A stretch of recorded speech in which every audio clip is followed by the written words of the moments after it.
क्या टाइम हुआ? चल ठीक है, मैं 3:30 तक 4 बजे तक बोलूँ वो आने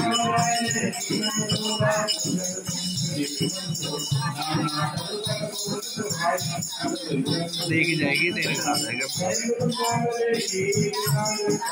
अकेला है ना।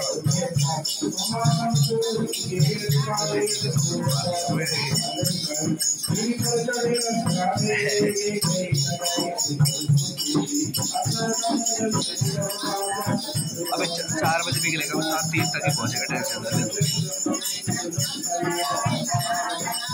10 मिनट लगेगा तो भी वो 20-30 मिनट में पहुंचेगा।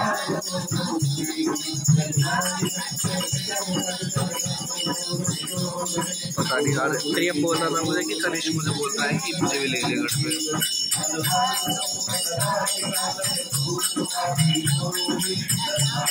हाँ वो इसलिए बोला था, पर प्रियम को बोला कि तुम मुझे ले जा अपने साथ।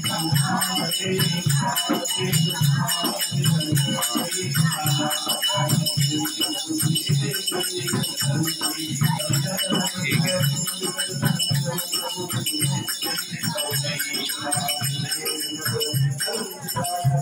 हाँ ठीक है, मैं इसको डाल दूँगा या तो बोल ठीक है।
बलशाली हंसते भुजाओं वाली के दुख आरती।